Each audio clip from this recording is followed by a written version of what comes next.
ओम शांति। 30 जून 2026 की साकार मुरली से होमवर्क। आज की मुरली से फ्लो चार्ट को सामने देखते एक एक पॉइंट का मनन चिंतन करते हुए आज अपनी चेकिंग करनी है। मैं देही अभिमानी बनकर संपूर्णता की स्टेज तक कहाँ तक पहुंचा हूँ। जैसे कि आज की मुरली से हम लक्ष्य भी यही लेते हैं कि बेहद सुख का मालिक बनने के लिए हमें पावन बनने का पुरुषार्थ करना है। आज हम स्वमान लेते हैं, मैं मोह जीत जगत जीत आत्मा हूँ। अंतर्मुखी बनकर एक बाप की याद से बाप को अपना वारिस बनाकर अपने संकल्प समय सर्व खजानों से बाबा पर समर्पित होने के बाद देह भान से मुक्त हो, सभी बंधनों से मुक्त हो, मोह जीत बनने का अनुभव कर रही हूँ और बाबा से जगत जीत बनने का वरदान ले रही हूँ। तो आज हम प्रैक्टिकल में होमवर्क भी यही करते हैं कि जो मोह जीत या बंधन मुक्त आत्मा होती है उसकी विशेषता क्या होती है। जो बंधन मुक्त आत्मा होती है वो शरीर में इस तरह रहती है जैसे कर्तव्य अर्थ बैठी हुई है। देह के संबंध, देह की दुनिया, देह के संस्कार, देह की बातों से उपराम रहती है। बंधन मुक्त आत्मा शरीर द्वारा जब कर्म करती है तो अव्यक्त स्थिति में स्थित होकर व्यक्त में आती है। इसलिए किसी भी प्रकार का बंधन नहीं बनता, हिसाब किताब नहीं बनता। इसलिए वो बहुत आकर्षण मूर्त होती है। उसका हर कर्म बाप को प्रत्यक्ष करता है। उसका अंदर का जो अभ्यास होता है स्वधर्म और स्वदेश स्वपिता की याद में रहती है। इस तरह बंधन मुक्त बनने का आज अटेंशन रखना है। आज हम पुरुषार्थ करते हैं पावन बनने के लिए। पावन बनने के लिए पहली विधि बताई बलिहार जाना।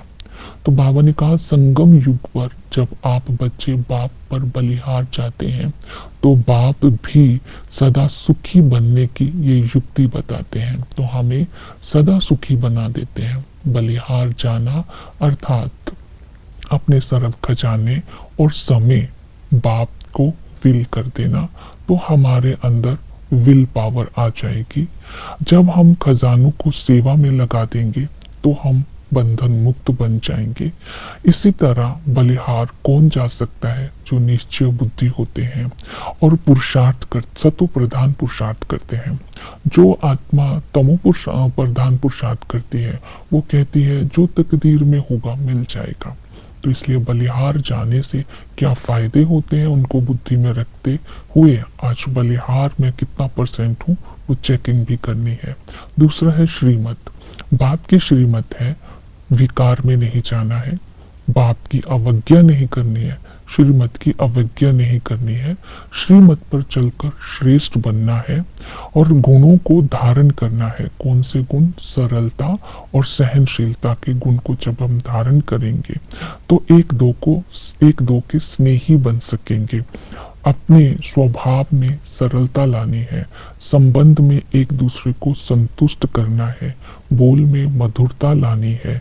जब हम इस तरह गुणों से भरपूर होंगे तो चेहरे पर खुशी की चमक प्रत्यक्ष दिखाई देगी। तो इसी तरह सृष्टि के कल्याण के लिए कम से कम सेवा 8 घंटा देना है। तो ये श्रीमत आज बाबा की बुद्धि में रखनी है। सारा दिन ज्ञानवान बन करके रहना है। ज्ञानवान उसे बोलते हैं जो नींद को जीतने वाले हैं। ज्ञानवान रात को 10 बजे सोते हैं और 2 बजे उठते हैं और सुबह उठकर बाप को याद कर कमाई जमा करते हैं। तो नॉलेजफुल भी बनना है। ये सारी श्रीमत को आज बुद्धि में रखेंगे।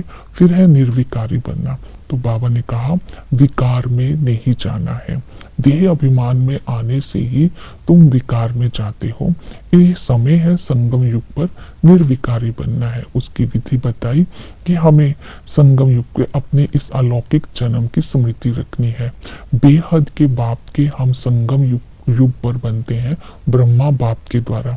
जब हम ब्रह्मा बाप द्वारा बाबा के बच्चे बनते हैं तो हम बेहद वर्षे के अधिकारी बन जाते हैं, हम मातीले बन जाते हैं, आत्मा में ताकत आ जाती है, आत्मा में खुशबू भर जाती है।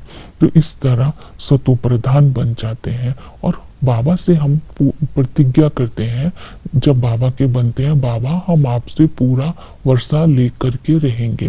दूसरी प्रतिज्ञा करते हैं और संग तोड़ एक बाप के संग ही जोड़ेंगे। जितना ये प्रतिज्ञा याद में रहेंगी उतनी आत्मा सतो प्रधान बनती जाएगी। अपने सामने घरों में चित्र लक्ष्मी नारायण का लगा करके रखना है। चित्र जब सामने होगा तो नशा रहेगा, लक्ष्य को देख करके हम ऐसा बनने वाले हैं। तो इस तरह दूसरी विधि बताई पावन बनने की, माया जीत बनना है। तो बाबा ने कहा माया पर जीत प्राप्त कराने के लिए बाबा आते हैं, तो माया पर जीत प्राप्त करने वाले ही जगत जीत बनते हैं। तो इसलिए सावधानी देते हैं, माया के वश में होने वाले परवश कहलाते हैं, पर मत पर चलते हैं, अवज्ञा करते हैं, माया थप्पड़ मार देती है, दुखी होते हैं, विघन पड़ते हैं, ह्यूमन रेस से निकल जाते हैं। इसलिए गाया है कि चढ़े तो चाके वैकुंठ रस, गिरे तो चकनाचूर। तो सावधानी दी कि माया के वश होकर चकनाचूर नहीं होना है। इसके लिए विधि बताई, वरदानी मूर्त बन करके रहना। जो भी कर्म करते हैं उस कर्म में ऐसी नवीनता होनी चाहिए, दूसरों को अनुभव प्राप्ति का हो जाए, तो बाबा आपको वरदान देंगे। तो जब वरदानी मूर्त बनेंगे तो माया का वार नहीं होगा। दूसरी विधि बताई, मैं खुश नसीब हूँ। खुश नसीब बन करके जब दूसरों को खुशी बांटते जाएंगे तो भी माया का वार नहीं होगा। तीसरी विधि बताई, ह्यूमन रेस को स्मृति में रखना है। ये ह्यूमन रेस है, इस रेस में माया पर विजय प्राप्त कर नंबर 1 लेना है। अगर हम माया के वश में हो जाते हैं तो माया ह्यूमन रेस से निकाल देगी, अर्थात ऊंच पद के अधिकारी नहीं बनेंगे। याद करने के लिए बाबा ने बोला बाप और वर्षे को याद करना है। योग एक अग्नि है जिससे विकर्म भस्म हो जाते हैं, आत्मा पाप कर्मों से मुक्त हो जाती है। तो इसलिए निरंतर याद करना है, घड़ी घड़ी बाप को याद करते रहना है। उसके लिए अशरीरी बनने का अभ्यास करना है। दूसरी विधि बताई, अमृत वेला। अमृत वेले का समय बहुत अच्छा है। उस समय चारों ओर सन्नाटा होता है, वातावरण शुद्ध होता है, अशरीरी बनना सहज हो जाता है। इसलिए इस समय बाप को याद करने से असर जल्दी होता है, तो इसलिए याद सहज हो जाती है, कहने का भाव ये है। फिर है अशरीरी, तो अपने को अशरीरी बनने का अभ्यास कराना है। मैं आत्मा इस शरीर में पाठ बजाने के लिए आई हूँ। आत्मा पुनर्जन्म लेती है, आत्मा में 84 जन्मों का पाठ होता है। आत्मा वास्तव में अशरीरी है, लेकिन शरीर में आकर जब पाठ बजाती है तो पाप आत्मा और पुण्य आत्मा दोनों ही बन जाती है। तो अभी पुण्य आत्मा बनने के लिए बाप को याद करना है। बाप पुनर्जन्म रहित है, वो निराकार है, पतित पावन है, तो वो पर काया प्रवेश करके हमें सतो प्रधान बनाते हैं। तो इस तरह बाप के संबंध से बेहद के बाप से बेहद के सुख का वर्षा लेते हैं, हम बेहद सुख धाम के मालिक बन जाते हैं। और टीचर ज्ञान का सागर आकर के हमें राजयोग सिखाते हैं। इस राजयोग की शिक्षा से ही हम नॉलेजफुल बनते हैं। इसके साथ साथ सृष्टि चक्र का ज्ञान देते हैं, परमात्मा स्वयं का ज्ञान देता है, मैं जो हूँ जैसा हूँ। तो बाप का हमें परिचय मिलता है। इसमें एम ऑब्जेक्ट है इस नॉलेज में, जिसकी धारणा करने से ही आत्मा भविष्य में ऊंच पद की प्राप्ति करते हैं, क्योंकि ये भविष्य के लिए अभी पढ़ाई पढ़ रहे हैं। सतगुरु आकर के शिक्षा देते हैं कि अभी घर वापस जाना है, इसलिए पावन जरूर बनना है। तो पतित पावन को याद करके जितना पावन बनते जाएंगे तो बाबा के साथ चल सकेंगे। सेवा के लिए बाबा ने कहा है कि सर्विस करनी है कम से कम 8 घंटा और याद में भी रहना है 8 घंटा। तो इसके लिए बाबा ने कहा जितनी सृष्टि में सर्विस करने में समय लगाएंगे उतना औरों का कल्याण करेंगे तो स्वयं का ऊंच पद होता जाएगा। तो ये बताना है परमात्मा सर्वव्यापी नहीं है। गीता का भगवान कौन है? आत्मा पहले सतो प्रधान थी, तमो प्रधान बनती है, अंत में बाबा आकर के सतो प्रधान बनते हैं। सृष्टि चक्र कैसे फिरता है ये ज्ञान देना है। ओम शांति।